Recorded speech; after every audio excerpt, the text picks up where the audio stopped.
Now, the University of Eldoret, through its Department of Biotechnology, is leveraging strategic industry partnerships and scientific research to boost Kenya's food security. The collaboration focuses on developing and promoting resilient, high-yielding crop varieties adapted to climate change. Professor Miriam Kinyua of the University of Eldoret Department of Biotechnology says the long-term vision of the partnership is to increase food production by 90% across the country. We would only need food that we never can plant in Kenya, and there is no food that we can never plant in Kenya. That's the beauty of Kenya. Kenya, we can plant all the crops, we can raise all the animals, so we do not need importation. But we must organize ourselves. Because this is going to happen. This is not the last time it's happening. We need to sit down and agree going forward. How do we overcome this challenge using technology, using research, ensuring that our farmers are able to absorb the shocks that come with climate change. Professor Kinyua says they are collaborating with agriculture industry leaders, including university outreach and extension officers, to ensure production of high-yielding drought-tolerant crops varieties. That it is very conflicting that we are a land of plenty and still food insecure. Why? It's because I'm convinced we can be fully over 90% food secure. Now we are talking of 40%. So it is just for us to take into consideration that the different players, they are brought together.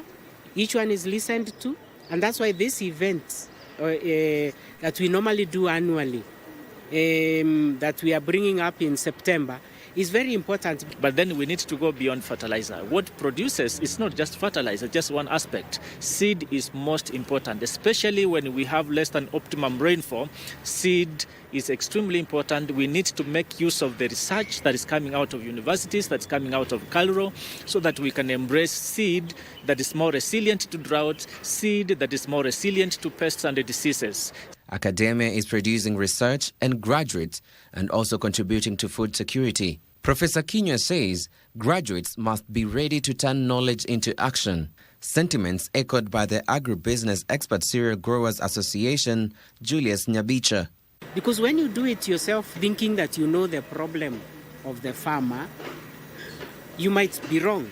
But if you do it with the farmer, then it means that you will get the problem of the farmer, and then you can address it, because we have the theoretical knowledge, and then we get to see what is happening in the farm. That helps us to develop varieties.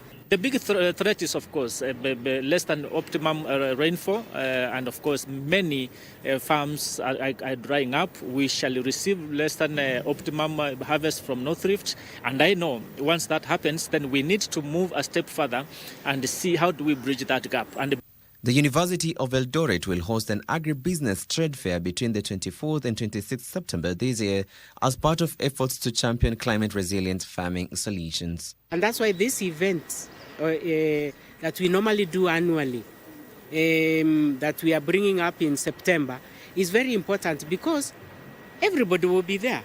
And if we dialogue, if the farmer sees they are getting 2 tons instead of 20 tons, the industry person knows that farmer will produce for me.